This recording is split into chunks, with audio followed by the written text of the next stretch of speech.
Jello. Hold on, I'm fixing my filter. Whoops. Hold on. I don't know if I gave you the ability to. Hold on, I can't see anything. Oh, Da-da-da. we're recording already? There we go. Apparently, my name is Meredith White. I teach Spanish just outside of Atlanta in Gwinnett County.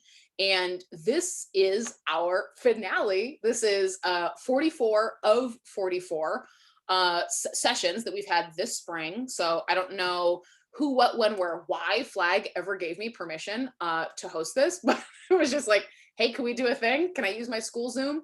And then we've just had wine and great conversations and slightly not always appropriate stories ever since. So it's been really great. I still have a job. Awesome people like Joe are here, and Greg's been on. And I'm trying to remember if we had anybody else that was here. Let me see. Marty. Yay, Marty. So we've got even a couple guests who were, just whatever. Hopefully we've been accessible and brought kind of maybe people you didn't have experience with, or topics that you didn't have experience with, or maybe we're even kind of nervous because we've had some really really cool topics, but they can feel delicate to talk about. So hopefully we've made some of those things more accessible for you. And yes, Maris, we do need a reunion. We all need to, God, we need in-person PD, but for now Zoom will work. I've seen Joe present on this topic several times, and every time it's like fantastic, obviously. But usually we're at Neckful and I have like a can of wine. So we both brought our favorite drinks, ting, to commemorate, because literally in the Hilton lobby at Neckful is cans of wine that you can buy. And so I'm like, he gets like the 5 o'clock session. It's not my fault. I'm like, I'm right here in the front row. You're doing great. He's like, okay, like, just, can you watch my bag? That's all I asked you to do. So I'm excited for him to bring this topic to us, and also how it's evolved. I know, I'm sure he'll mention his research and also his work at Marianapolis. So Joe, tell them, I know about you, but tell them about you. Yeah, absolutely. First, I am going to take a point of privilege for the presenter and just, pull my glass out again and raise it to Meredith, who had a crazy idea that started with 6 workshops. When she first floated this with me, it started with 6 workshops. Here I am, number 44. And, the time that she's given to this since January. Meredith, thank you for all of this. So, absolutely. No, thank you. Literally started at 6. I was like, let's do the core practices. And then people just kept saying yes. And I was like, okay. Like, hey, everybody. Like, and then we're going like, what are you doing in May? I'm like, did we want this to? Okay. And then Joe was like, June 3rd's great. I'm like, let's just go all season, whatever. What else are we doing? Right. We're just on the computer. So I'm just delighted that anybody decided to hang out with me. So thank you. So thank you. I am Joseph Parodi-Brown. I teach Spanish and am the chair of the Modern Language Department at Marianapolis Preparatory School, which is in northeastern Connecticut. It is a 9 through 12 independent boarding and day Catholic coeducational school. I think I got all the adjectives in there. You did. And so I teach Spanish, as I said. I'm the Modern Languages Department chair. I'm just finishing my last year as dean of the senior class. And I am also just finishing my first year as SHIELD director. And SHIELD stands for Students Honoring Inclusion, Equity, Love, and Diversity. So it's a new program we started at the school this year, and I was the first director. And I just wanted to share a little bit of that context so you know sort of the work I'm doing in the school, and sort of like the different perspectives I have on some of this DEI work for different constituencies. So whether it's coming up with advisory curriculum for the senior grade level, whether it's working with the Modern Languages Department to talk about these issues, and whether it's integrating for our entire curriculum and student activities as well. And so, yeah, so it's a, like I said, it's a small Catholic school in the northeastern corner of Connecticut, which is the reddest corner of Connecticut. So that's a little bit about where we are, and we'll talk a little bit about why that's kind of important a little bit later, I guess. I just want to talk a little bit about my framework for today, for this evening's session. And so this idea of windows and mirrors and sliding glass doors, right? We talk about this perspective of curriculum that we offer our students and how do they see themselves reflected in it? How are curriculums mirroring our students' experiences to them? As language teachers, we talk a lot about how are we offering windows to other cultures for our students? In how can they see to other cultures through those windows? And then really building off of an article that was in the Language Educator that LJ Randolph, flag webinar alumnus, Yes. and Uju Anya wrote together about diversifying language educators and language learners, was really building on the work of Rudy and Sims Bishop, and talking about world language curriculums, but how are we also offering these sliding glass doors, right? How are we allowing students to enter into the curriculum as well, right? And so I think we sometimes do really well with this, and sometimes do better at it than other times.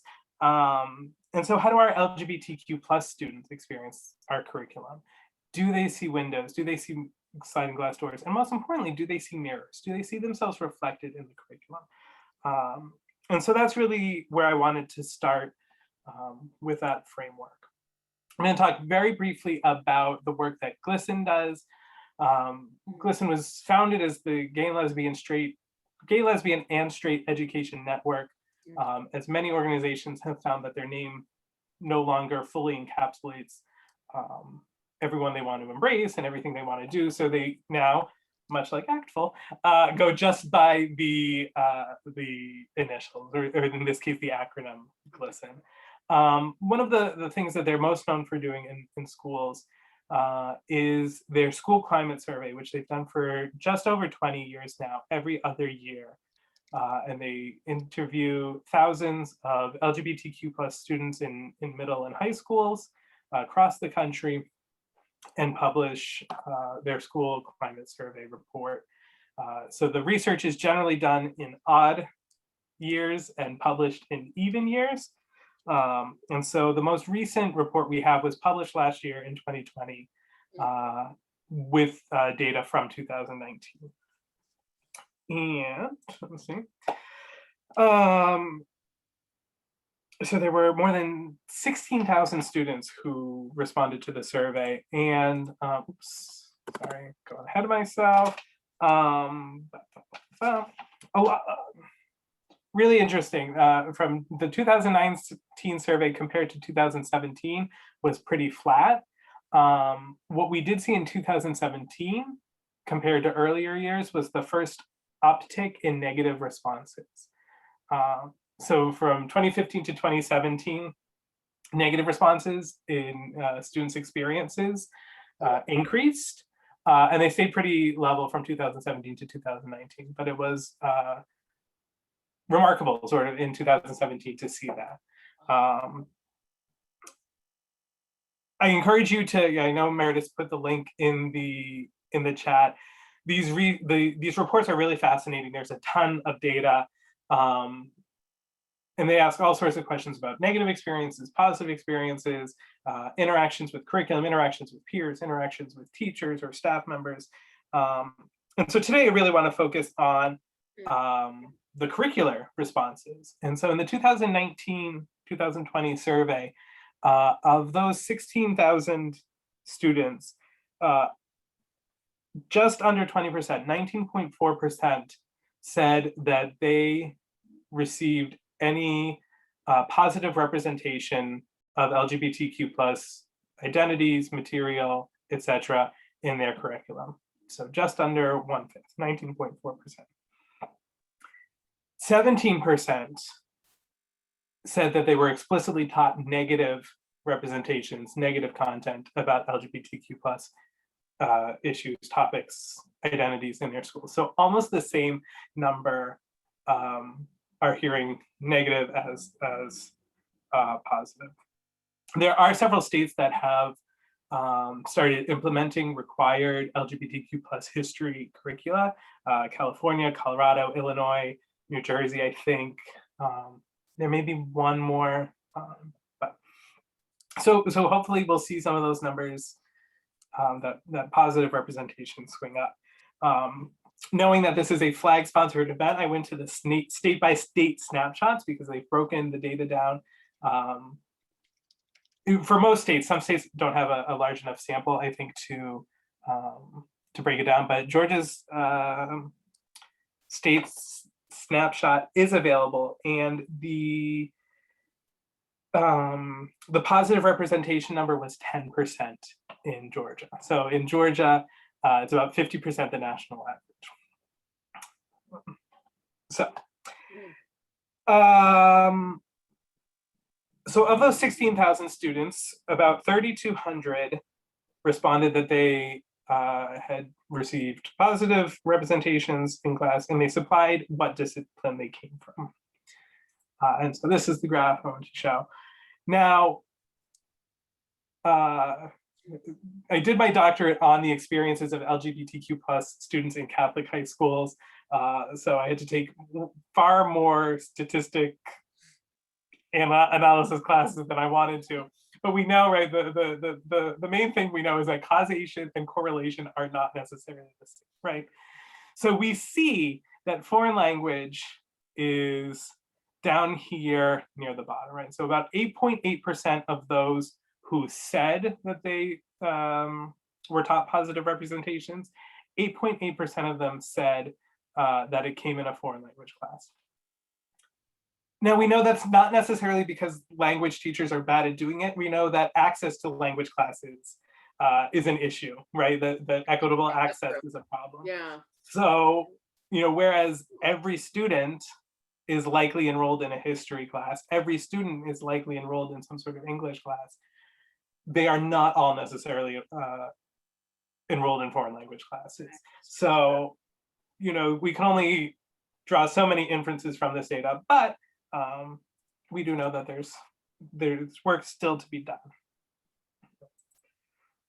And so to go back to, these are a couple of sources that I came across doing my dissertation, and just really highlight for me the importance of curriculum, right? And so, you know, Curry, Mabry, and Cheneville say this offers students an alternative to the resounding silence about any form of sexuality other than heterosexuality. And it opens possibilities for youth to explore sexuality other than in terms of normal and abnormal, which is a binary that minoritizes LGBT sexuality, right? So just for students not to only think of themselves as normal or abnormal. And this from a separate doctoral dissertation, which was about integrating LGBTQ plus curriculum in an English language class. You know, Helmer concluded that the benefits are not just for our LGBTQ plus students, right? If students learned the language to talk about these topics in anti-oppressive ways and became more exposed to the stories and experiences of LGBTQ plus people, they were more able to verbalize their thoughts and more confident to ask questions, right? So everyone benefits from more inclusive curricula. We've heard that in previous sessions too. I believe actually LJ was mentioning that as well. We've a couple of different ones. I know Vijay Ramjatan and LJ for sure touched on, you know, the first thing we think of when we're diversifying things with more of whatever representation is like, oh, this will be really helpful for members of that group. And, you know, it's short-sighted. It's helpful for all members of all the groups to be, you know, constantly exposed and positively exposed. And I don't know why that's, I guess I get why that's easy to forget, but I appreciate that you always point that out, because it's easy to think like, how will my LGBTQIA plus students feel, you know? And it's like, also the not, you know, the people who don't fit into that group as well. Yeah, no, thank you. I see, so Abby, to answer your question about positive and negative, right? I think I think it's easier to define the negative representation, right? We know that students are experiencing discriminatory curriculum, right? Curricula that explicitly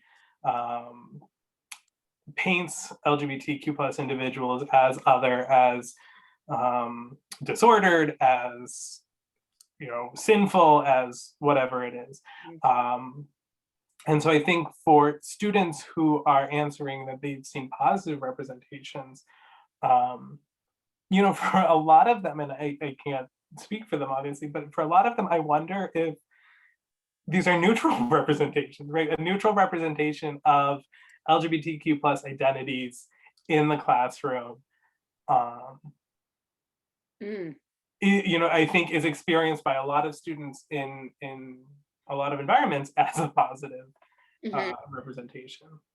Well, we've even had, a couple of guests, Julia Koch had mentioned, she said, I still ask my students, she said she still does it with adults and students, where she meets other adults, like let's say at NECTFL, we were talking about NECTFL and she's in that region, or her students, where she's like, oh, tienes novio, tienes novia, and she still like hetero norms students and colleagues, and she's married to a woman, like she has a wife, and she's like, I can't, why do I do this? Like I can't, but her automatic instinct. So even like, I think we even correct kids in language classes where, like if you said tengo novio, or I said tengo novia, we'd be like, ooh, and we'd like fix it because we're just assuming that they're like misgendering. Or I've had a student a couple years ago say like tengo dos madres, and I was like, dos madres, dos, like una mamá y otra mamá, and he was like, sí, and he did, and I was like, okay, thank God, like because we're just programmed, I think, in some ways to go like to fit, to go like,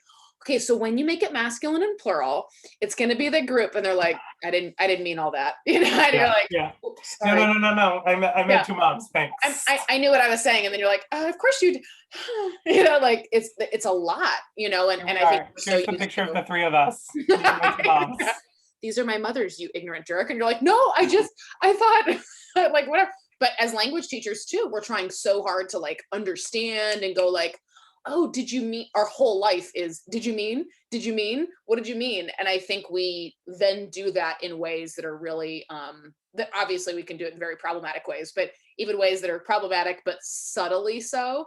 And you might not realize it till later, or for me, that's always been later where I'm like, that was super ignorant. Why did you, God, Yeah, and I think even thoughtful conversations about negative representations. So for example, I gave this presentation for a district that teaches Russian, right? And we know that Russian laws are there are a lot of anti-gay, anti-LGBT Russian laws, right?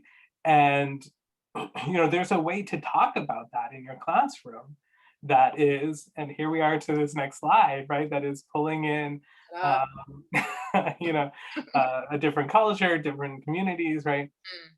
But addressing it in ways that the students are experiencing that topic as presented negatively, right? You've given them a space to process it and to talk about it. Right. So. Interesting. So yeah.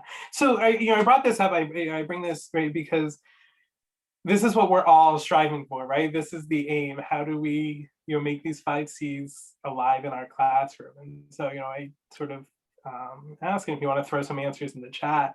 But how do we go about creating LGBTQ plus inclusive world language classrooms and how does doing that tie into these goals? So if you've got anything, stew on that, throw them in the chat, and don't be afraid to throw them in the chat as we keep moving on.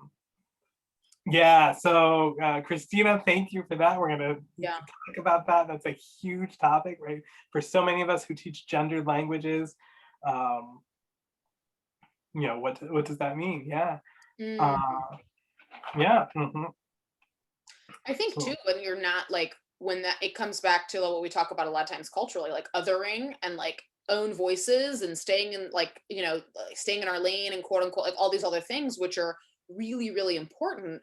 Like am I, I feel uncomfortable sometimes where I'm like, should I, like, if I'm teaching them about, I present and incorporate lots of binary pronouns, but then I sometimes worry, like, is it my place to do so? Since I don't, like, I hope that we're not, do you think it's possible to, this is going to sound really crazy, I know you'll understand, like, can you be, in an effort to be inclusive, can you actually do like a different kind of harm in telling stories that are not your own? If that makes sense, like you're trying to do the right, like you're trying to be more inclusive, but end up actually like getting it wrong. That's always my fear of like speaking to, non-binary, like anything beyond just kind of like what I end up phrasing it is like, here's what I've seen, here's what I've read, here's what people have, and I can't like personally relate to it necessarily. Is that a pretty common experience, do you think? Yeah, well, and I think, yeah, absolutely. And I think take it out of, or not take it out of, but put it aside next to any of these things that we want to incorporate, that we want, we want to talk about race in the classroom. We want to talk about gender stereotypes in the classroom. We want to talk about sexual orientation and LGBTQ plus issues in the classroom, right? I'm white. I can only speak from a white perspective, but I'm going to make sure that I'm, finding ways to integrate, Hispanic voices and Black voices and Afro-Hispanic voices and Asian voices, right? We know that everyone's everywhere, right? So, yeah, I think it's important to, and like you said, just because I'm LGBTQ plus doesn't mean I can speak to all of those identities either, right? I think exactly what you're saying, like queer communities in Spanish-speaking countries are X. Right. Canadian groups are doing Y. And then just, sort of offering them the tools and allowing them to, yeah. Kind of allowing them to then grow with that as well. Yeah. Absolutely. I mentioned how I've seen it come up in like author conversations of being like, hey, so-and-so, like, I haven't had this conversation. Well, let's say, hey, so-and-so, why don't you write any LGBTQ characters or any non-binary characters? And that person's been like, because I don't identify with either of those things. So I feel like that would be kind of out of my realm of experience and comfort. So I just wonder about that sometimes where I'm like, would that be like, is that at that point like creative writing? What if you get it wrong? Like quote unquote wrong, you know what I'm saying? Like all of those, it's a lot. It's a lot to consider. Yeah, exactly. And we know that there are challenges, right? We know that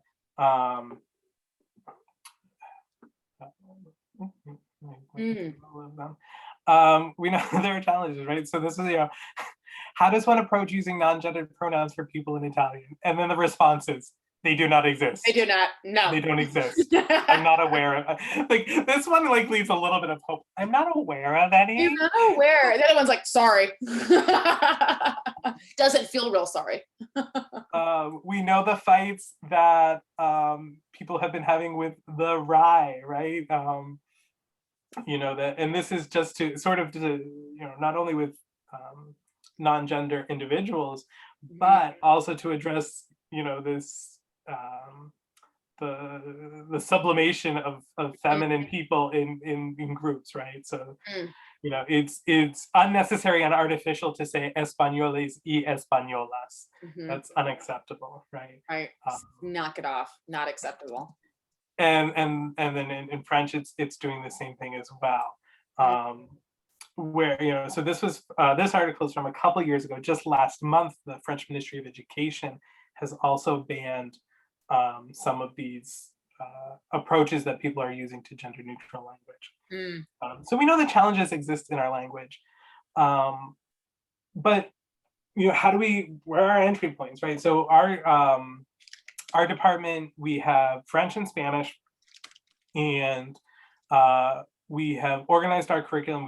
We've created our own curriculum based on thematic units, and whether you're in French 1 or Spanish 1 or French 2 or Spanish 2, it's the same units each year.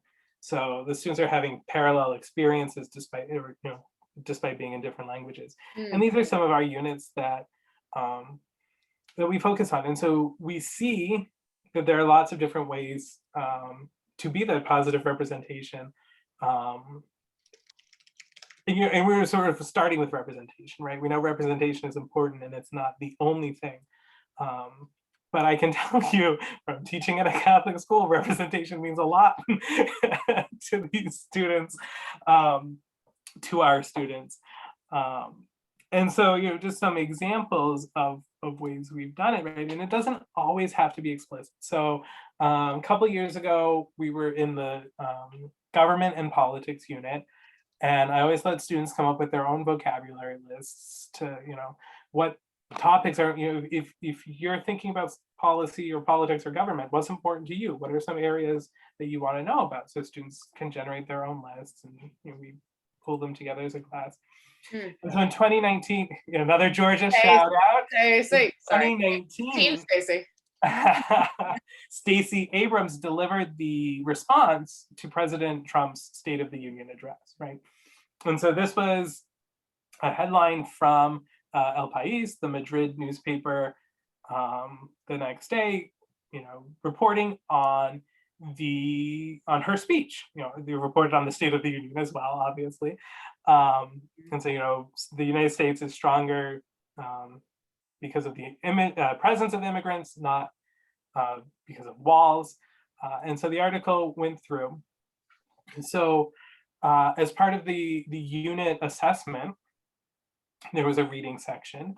And so one of the questions was something like, name 2 or 3 topics or concepts that Abrams highlighted in her speech, right? And so we see here equal opportunities, social justice, the fight against climate change, LGBTQ plus rights. So again, like, it wasn't right. I think it was said name 3, right? So a student could choose not to write los derechos del colectivo LGTB if they wanted to. Right. Many students found the list of 4, wrote the first 3 they came across, and they were good to, but for students for whom that was important, they could see it. It could be their answer on a test. They see how, this phrase colectivo LGTB, which I think is very Spanish. It's the only place I've seen it. But so now they know a little bit, they've seen another way of talking about it, right? And so, right, this wasn't a big moment where, okay, today we're doing a lesson on gay people in Spain, right? Because that's how I lose my job at a Catholic school. They'd have been in your window like, what's going on in there? But again, so it's just, I hate using this term because of normal and abnormal, but it's normalizing it, right? That students should be able to see this just as much as they see anything else in the materials that we present to them. Right. And so then these are just, so this is countries where marriage equality is legal, different, where homosexual behavior is punishable by death in 12 countries, where it's punishable by imprisonment. So, that's, another authentic resource here, right? This is from the French government's website, an anti-discrimination statement. So this is the European Union, this is an Italian resource. And again, another Italian resource about adoption for same-sex couples. German, so if you're doing a sports unit, right? So this is an article about homophobia in German soccer. And so we're definitely gonna I see this conversation in the chat. We're definitely gonna get there, I promise you, because that's a very loaded topic as well. And then, right, so this is about refugees coming to Germany who identify as LGBTQ plus, right? Who are coming from countries where they're persecuted, where they're imprisoned, etc. And this gets to sort of this idea of like intersectionality that I really want to talk about, like these ideas of where different identities meet and different marginalizations sort of compound, right? And so it's a great, this is a way of sort of going beyond that representation and sort of getting into some of these important topics with students. And so, coming as a Spanish teacher, right? So this is an article from Newsella, not an authentic resource, but a resource. You're canceled. For classes, and we might see where where some of these issues might come together, right? So immigration, migration, DACA, military, right? We know, for example, that during the Trump administration, when transgender service members there was a ban on transgender service members put in place. We know that the American military is disproportionately Black and brown, right? So this isn't a topic of intersectionality, right? If I am a Spanish-speaking transsexual service member, transgender service member, sorry, where does that leave me, right? Right. And so there is different. There's this. There's stories about immigration, right? And this young man talks about he's a dreamer, and he talks about how when he came out to his mother, she said to him, I know, honey, that's why we came here. Right? He was 6 when they moved to the United States, and she knew that he was not going to be safe where they lived. And so I don't know why I include this in the presentation every time when it gets me every time. Now we're emotional. Good job, Joe. But oh yeah, but absolutely. Right, so this is where these things come together, right? And how we can talk about them in our language classrooms. And so here's the article, right? Yeah. He was 6 when his mother made the decision to come. And so language and gender, right? So this is what's coming up and all that. And another shout out to Meredith. I had meant to share a bunch of these links with her before we started, but she is just that good operating the Google. Don't mind me. So right, we know gender, right? Gender has come up as one of these challenges as we've been talking in the chat, as people have been reflecting on this, right? And not just the gender of individuals, but also like the topic of gender broadly, right? And so we the LGBT language is straightforward. Oftentimes they're loan words, right? You know how you say gay in Spanish? Gay. Yeah. It's like that simple, right? And if we have transgender students in our class, or if we have openly transgender students in our class, right? Again, that's easy as well. Easy, right? If I have a student who's a transgender girl, I'm going to use feminine adjectives and feminine pronouns with her if that's what she's told me she wants, right?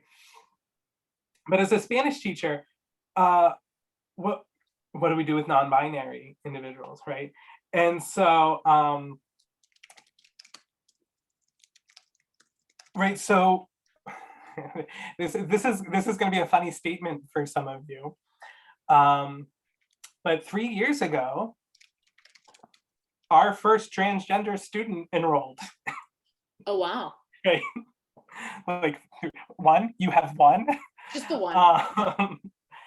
And the student identifies as non-binary, and so a lot of thinking in our school had to change, but as a language department, we made the decision that in every class, in every level, not just the class our transgender student was in, our non-binary student was in, we were going to teach non-binary pronouns, non-binary endings across the board so that all students are exposed to them. Mm. So that was the decision we made as a school, right? And that's when the people come back and say, what about the rye? What about the rye? And I say, these are the same people who are still teaching che as a letter of the alphabet, and the rye threw that out 20 years ago. So don't come to me with the rye, okay? And that's Listen, on I told you the Rye tweeted at me like a year ago because I had. Did I tell you this? Yes, I screenshotted, whatever. I shared a screenshot of like a warm up slide, and it said I had the date wrong because listen, the date's hard in Spanish. Anyway, in my mind, it's the blank of blank, and so that's just how it was. Whatever, and like casually in my notifications was like the Rye that was like, "Hi, hola Meredith, couple of things," and I was like, oh my God. Like they were like, so typically when you write the date, it was whatever. And they were like 100% correcting me, had nothing to do with the date. The post was just like a picture of like a lesson. And I was like, well, this is horrifying. Delete. Like, and I've deleted every slide ever since. Like, oh my God. Yeah, they're mean. I'm just, listen. Ugh.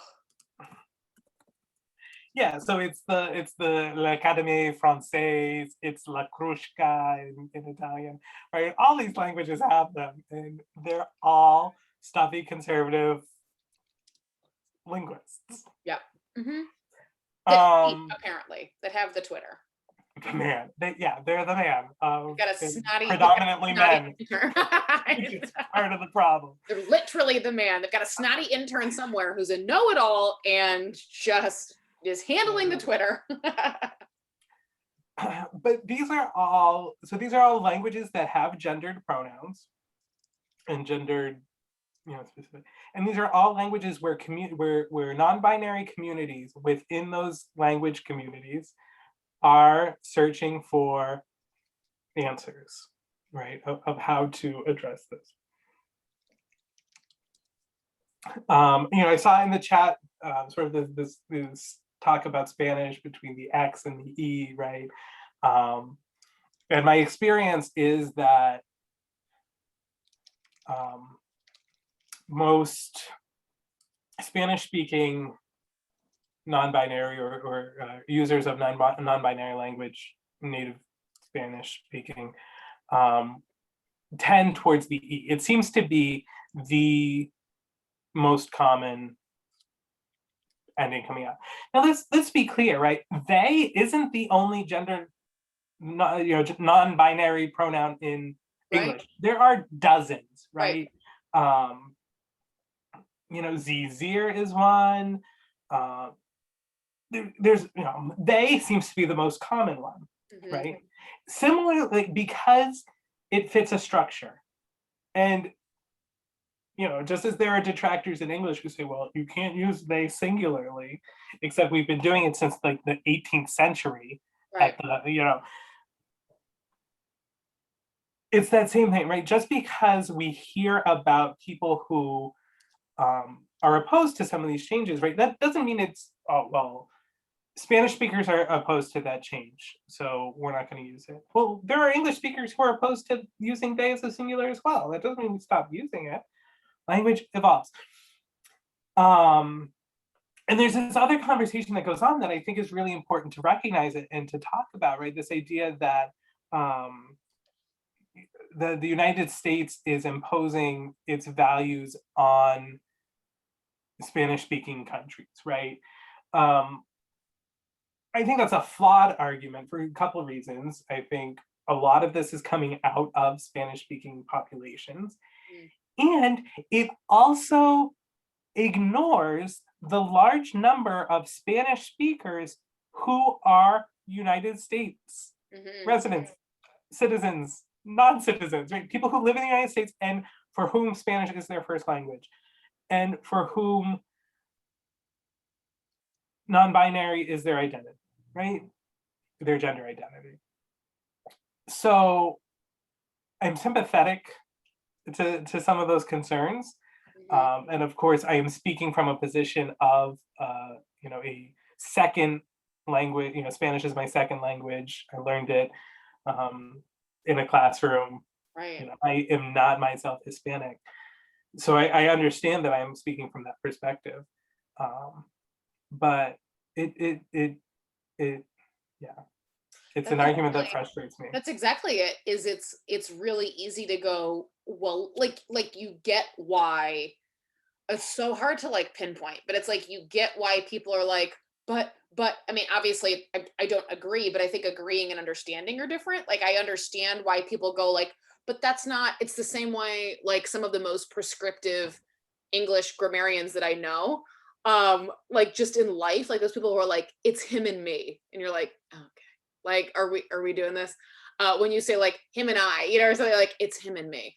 Like two of the people who I know are the most like that are the ones who get it, like who mix it up all the time. And so it's so funny because I'm like, I get why people are like that, but then you hear them say like somebody pops up and they're like, wait, where'd they go? Because they didn't see the person, and you're like, you just did singular they. Like you just said, where'd they go?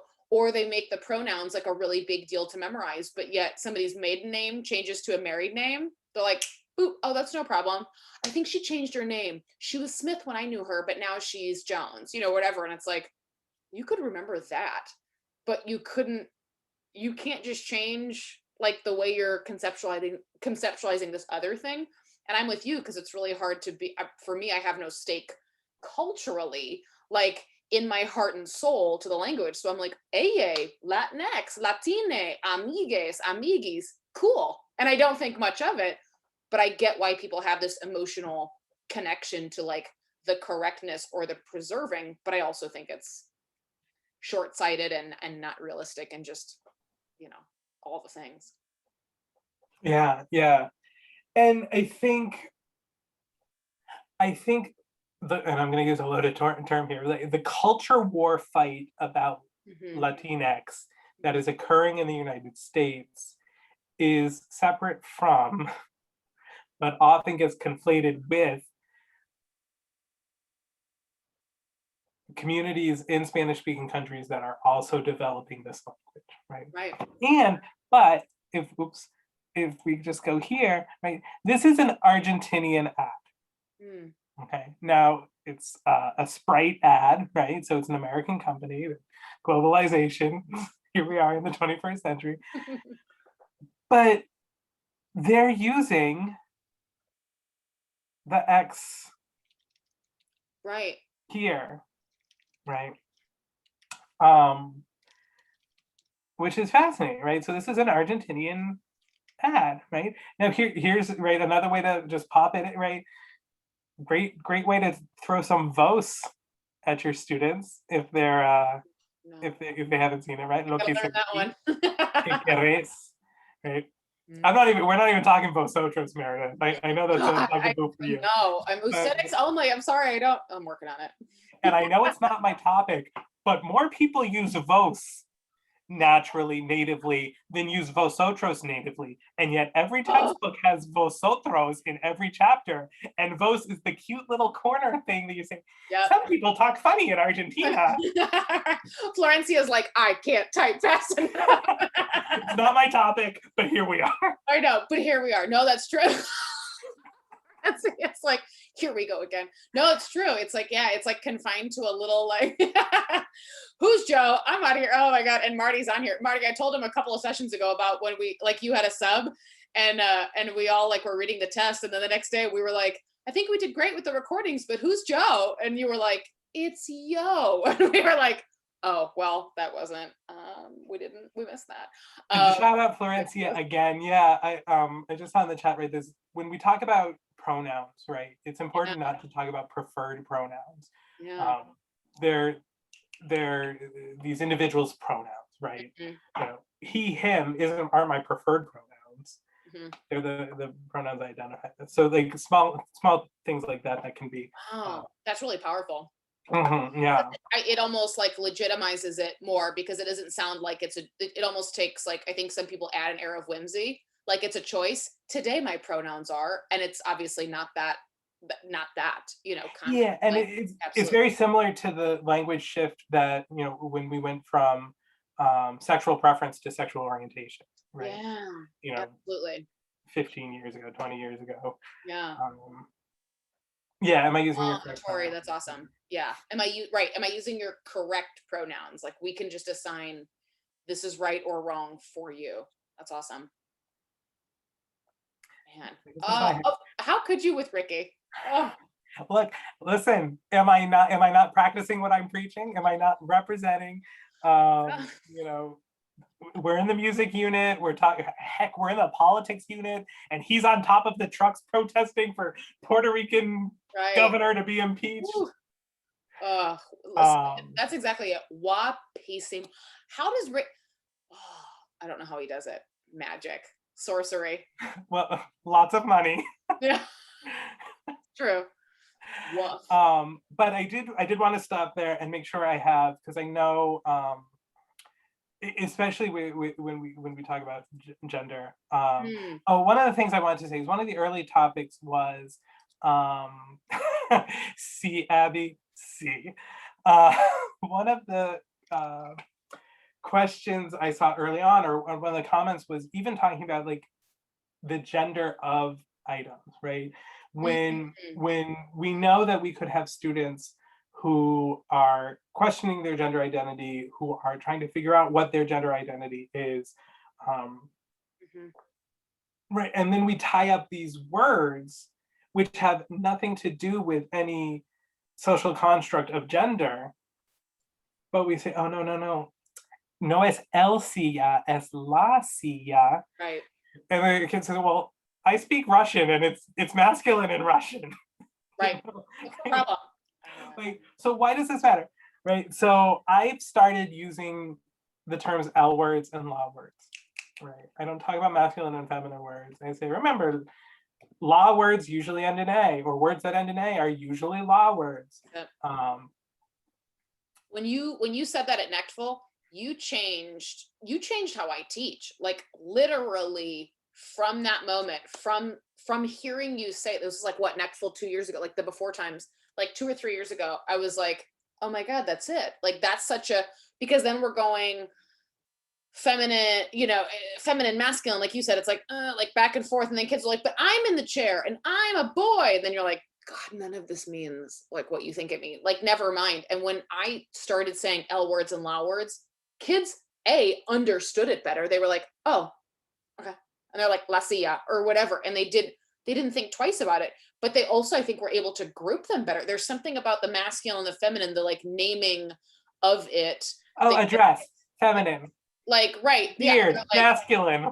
Right. Where they're like, skirt, that makes sense. And I'm like, no, but damn it. Like, why? Like, right. It's just so weird. And so then when they mix them, it's because they're overthinking it and not because they're actually mixing them. They're like, no, it was but she was drinking juice, la juga. And I'm like, crap. Like, that's not what that. It's not how this works. That's not how any of this works. Any of this works. I'm going to go way back into the archives and talk about how rules are made for the teachers. Yes, literally. Right. Was this week 2 of the webinar series? It was week 2. Bill Van Patten was like, I'm like, oh my God, rules are exactly written for the teachers. Like, I remember him saying, like, sure, they'll exhibit language-like behavior, which I'd read before in his reading, like in his research and his writings. But I was like, that's exactly it. They go, oh, okay, masculine ends in an O and da-da-da-da-da. But then they confuse them later. A, does it actually matter?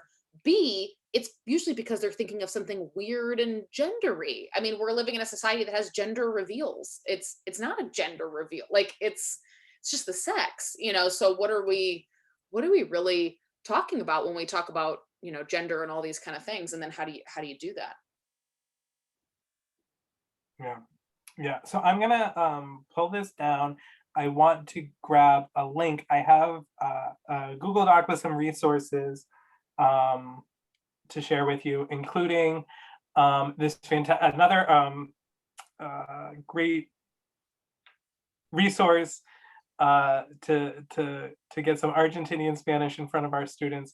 There's this video of like a 4-year-old girl her mother or someone's videotaping her on the girl got home from school and was indignant, right? Because she was using ella, she was using adjectives that ended in E, And Yes. she got sent to the principal's office. It had, those aren't real words. And she told the principal that they were real words. So there's a link to that video.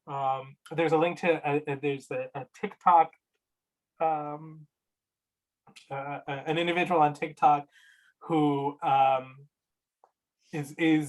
speaks both French and Spanish, so it's great for both of those languages, but talks a lot about non-binary. So the link I've included on that resource, and then you can go through the TikTok rabbit hole with them.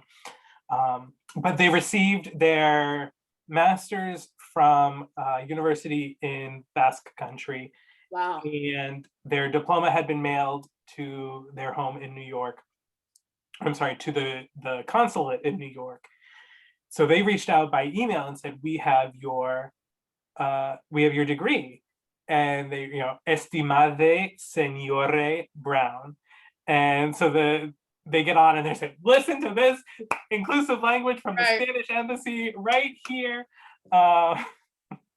So that's on there as well. So let me stop sharing.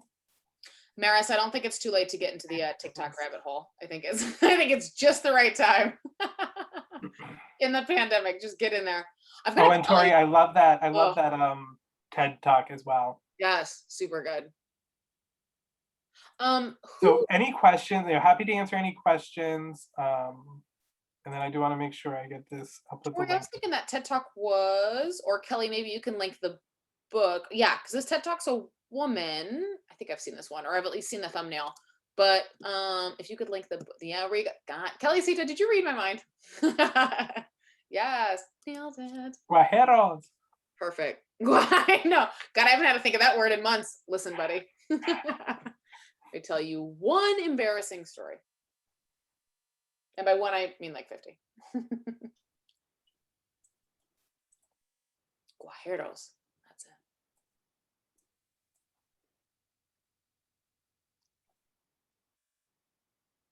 Sorry, I'm going in to grab my link. No, you're fine. Take your time. Yeah, Tori. Tori, you should be. Doesn't make for great video. Tori, you've got the power. Or at least last I checked. But maybe check it again.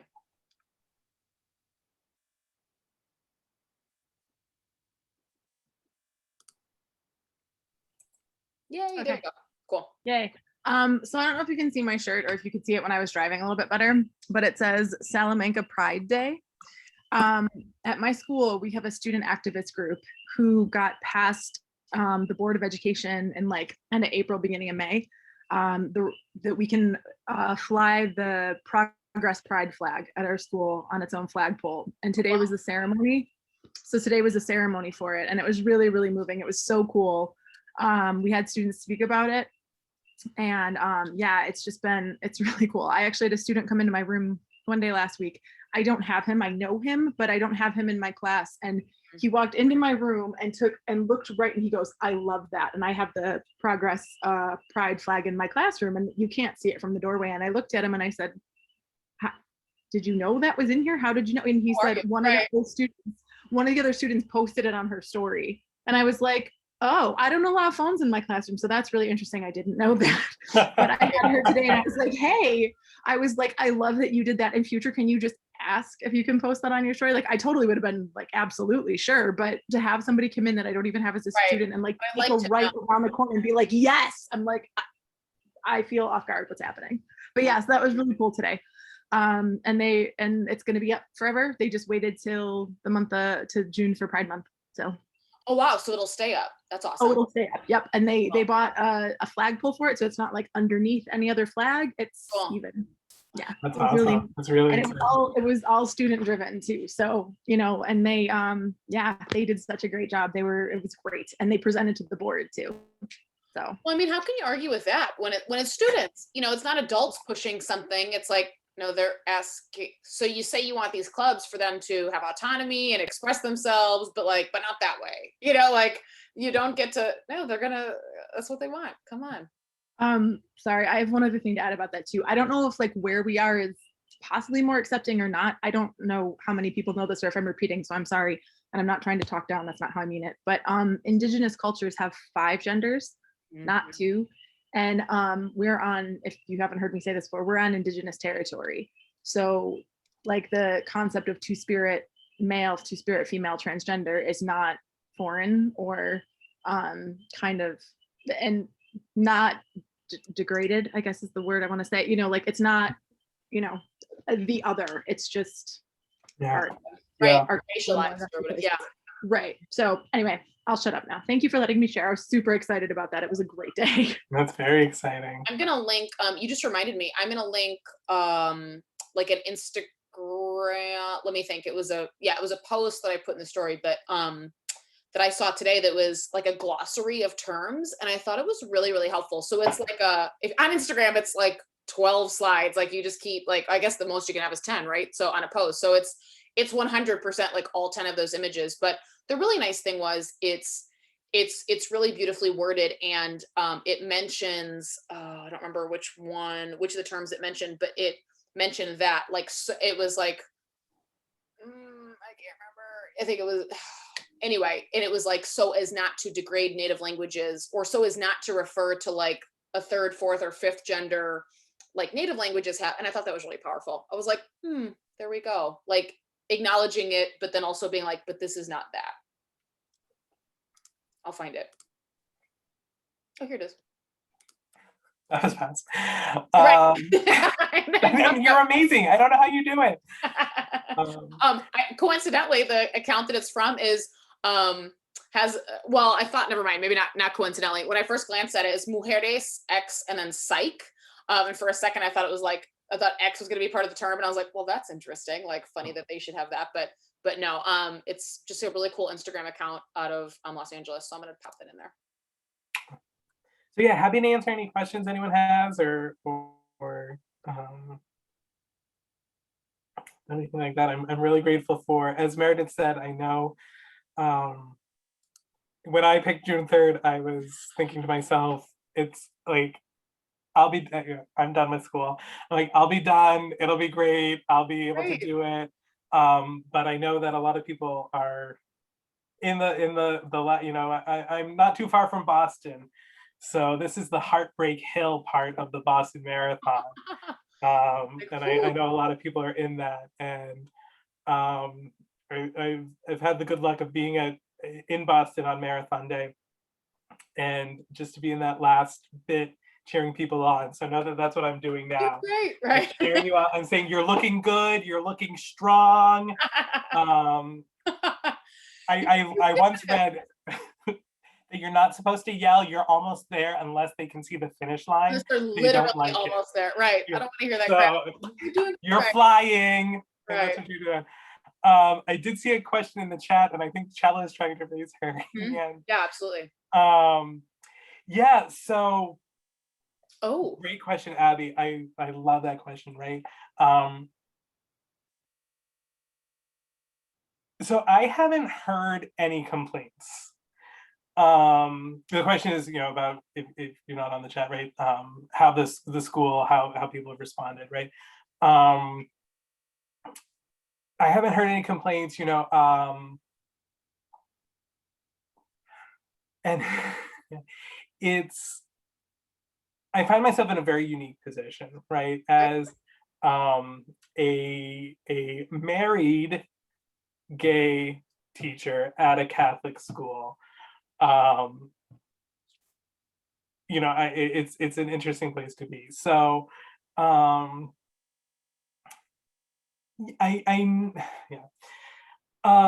we've gotten better.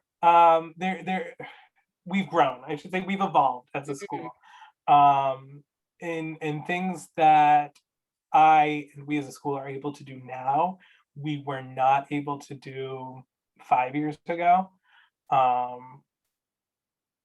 And you know, I've got a supportive administration and all that, and that's why I think too, you know, because a question I usually get, not framed that way, but more framed, how do I not get in trouble at my school? Right? Right. And that's why I think again, I'm going to use that term I don't like, but that sort of like normalization strategy is a way to be that positive representation for students, but not in a way that can be described as pushing any sort of agenda. Right? Yeah. So that's my very long and sort of incoherent answer. Well, you are in such a unique situation though. And I think doing as much as you do, I don't know. I don't know if, because this has come up in other sessions, like we talked about, what was it, a couple months ago, about work-life balance and association balance and all those kind of things. And just even as, as a teacher, right, I'm the weirdo because I don't share anything with my students about my personal life. I'm like, nope, friends don't have those. Like, I'm just like, meh, whatever. You've never worked at a boarding school. I know, right? Like I have all the boundaries because I'm like, nope, goodbye. And I drive 10 miles away and I don't even work in the same zone. So it's like. Our house is right at the exit. So, I didn't want to bring it up, but he lives on campus. Right. So it's like, who's that strange man in Dr. Parodi-Brown's house? That's my husband, and how dare you? Right. Why did Mr. Parodi add a name? You're like, so a couple of things. Yeah, I wasn't gonna say that you lived on campus, but I was like, wonder if he'll bring it up. But we talked about that. I know, Greg, whenever you were on March, right? Like about that thing where at what point March? God, that feels like 80 years ago. We were like, what is that, when you're giving the personal info, and I have a dog and and then just sort of, getting to where we can just casually drop in like anybody else would, personal tidbits and that kind of a thing. Like you said, kind of like normalizing, but I hate that term too, but just everydaying, just everyday. Like it's like unspecialing, where it's like, this is not newsworthy, just like move on, whatever. Yeah, that's funny. Chella, I think you can unmute. Yeah. There you go. And just so for what it's worth, so and it's Chayla. I know I get a lot of different pronunciations, but just since we're on that, but that like segues to my topic of like, yes. I'm trying to be more conscious of my classes. Like this year is the first year where I had them record pronunciations of their names in their like mosaic about me, icebreaker, trying to take those little baby steps. And I know in different school meetings or PDs, I've often heard it said, like, especially with, middle school, junior high students, the temptation might be like, okay, names and pronouns, icebreaker, right? But like giving space and giving options. So my question on that is like bringing that back in the context of, okay, I'm a grammar teacher in Spanish in a gendered language.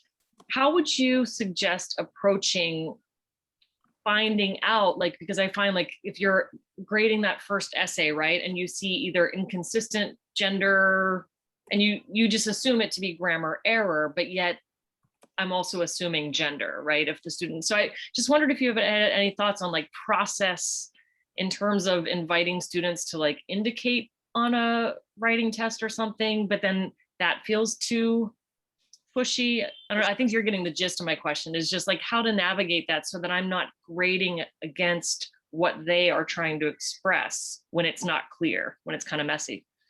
Right. Yeah, that's a great question. And I'm going to connect it to another question I've sort of heard. As Meredith has said, I brought this show on the road a couple of times. And the question I get a lot is, what about their AP test? What about, X, Y, and Z? And, one of the things I say, that you think about is, can we look at how they're controlling the language, right? If there's a consistency, then that might lead me to something, that they would say, okay, like maybe, that's a choice that they're making. If it's sort of all over, then you can like sort of like then bring up, okay, what are we trying to get with here? Like, which adjectives are you looking for? So I don't know. I'm thinking about like peer editing too, right? Like gotcha, I feel like that's an area where I haven't found ways to adapt that that avoid just the assumption of we're a girls' school, so everyone should be using right? Like, so. Right.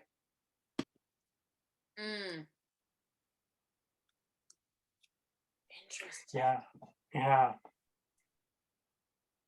Yeah, there's the Sape suggestion about a private survey.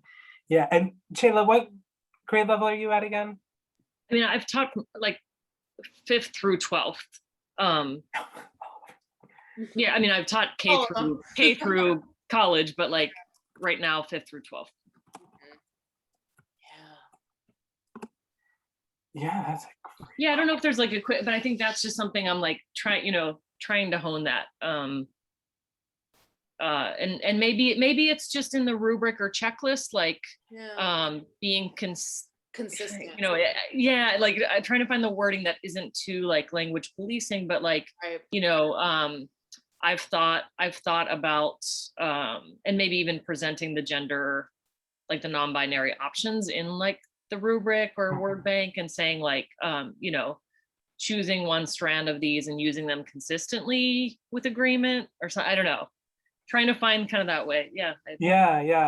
I think, yeah.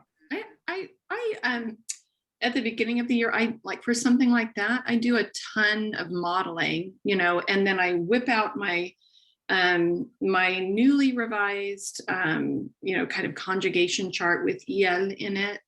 And I say, for example, for me, I would use, elle, and, these pronouns, je, but somebody referring to me, it takes forever to do this modeling because I give them all sorts of different scenarios. But, but I think that's helpful to them. And then they don't have to sort of, like say what theirs is, because that's pretty high risk, I think, especially because they may be exploring or may not know for a while. So I just model a bunch of different things. On the other hand, if someone is gender, uses gender neutral pronouns like yel, which is a combination, so like the first activity takes forever because I'm giving these different scenarios. Yeah, and I think that's I think that's a great, and again, more representation of non-binary speakers, figures from your language, right? Well, we do it so often with nouns. Why don't we do it with other parts of speech? So often we're like, you can say socks like this, like this, like this, like this. This one's kind of leggings, but other people just say los legging. We rattle them off like, oh, cohere, tricky, whatever. We do it with nouns, we do it with verbs. I heard somebody say cohere in the story yesterday, and I was like, like part of me, I was like, I'm dying a little, but it was, not in the store, sorry, in the airport yesterday. And so we do it with all these other parts of speech, but then pronouns, like, nope, no options. Wait, what? Like, that's weird. Unless the options, like Joe, like you said, unless the options are vos, vosotros, and then you get into this weird, like, well, only if you go, or whatever, and 20 years of Spanishing later, I have talked to people from those places, and I just keep using what I know, and they're fine. Like, we're, Yeah, but I think like the model, and again, like, Demi Lovato, right? Just came out as non-binary, right? There's someone who, if you ask your students to do a presentation on Hispanic artists, someone might say, can I do Demi Lovato, right? And you'd be like, sure. But right now we've got, that's representation, right, as well. Even just a slide, I feel like, even just like, again, everydaying, the thing of like, aquí está, se llama Demi Lovato. Ella es, because she, like, kind of now. Ella es muy talentosa. Right. Like now referring to her as she is, as she's. As they are. Dang it. Thank you. This is so, that's it. Click cancel. No, I'm kidding. Yeah, right. Like this is like exactly as they are.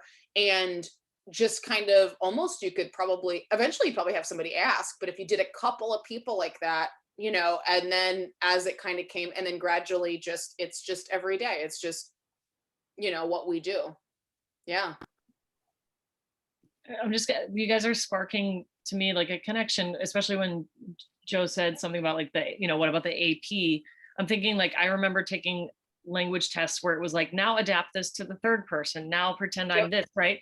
So maybe that's a good entry point, especially in like level 1 and 2, is like, here's a paragraph about Anna, right? And so what do we see about, oh, so she's using the female pronouns and adjectives. Let's adapt that. But like that kind of adaptation task, whether orally or written, I could see that working well, right? So it's not about them, but saying, oh, so and so, this is their identity. So how would we adapt this paragraph or poem for them? Right. Yeah, it becomes like interpretive at that point. And right. Yeah, to sort of give them that space to practice the structure without having to necessarily out themselves. Because and I know you shared Chris Nicely's work in the chat, Meredith, but he said something when in the webinar, February, that was one of the really super early ones. Super early. Right? Like that we may not and do not need to know that we have transgender or non-binary students in our classroom to create a classroom that's more inclusive for them. And it's in some ways a really simple statement, but it was just such a powerful reminder, right? That for any one student or any couple who might be out, there are others who might not be. So. Yeah, and he was like, if you can say 100%, like, no, I don't. He's like, you do. Like, you think you don't or whatever, but you do. Like, you just do. That's just it. Okay, Abby's leaving, so we're going to post all of the Ricky Martin pictures now. Abby, here comes Ricky. In that photo shoot with also the shoes that I kind of want. So I don't remember what we were texting about, Vogue or some, God, woof. I mean, Good night. that's 50, baby. Bring it on. I'm here for it. Oh, Ricky. God. Vogue or somebody. Elle, maybe. I don't remember. It was that's not what I was focused on. Scroll. Like, yes. Oh, woof. And the bleached beard worked. Didn't think it would, but it did. I know. Marty, I was just about to say, I remember, when Shakira had brown hair and Ricky was, it was like, remember Ricky on I think General Ricky's Hospital? doing like a solo act, and we were like, oh, cute. GH Ricky Martin? Yes. Oh. OG indeed. We're clearly in the after party zone now. Yes.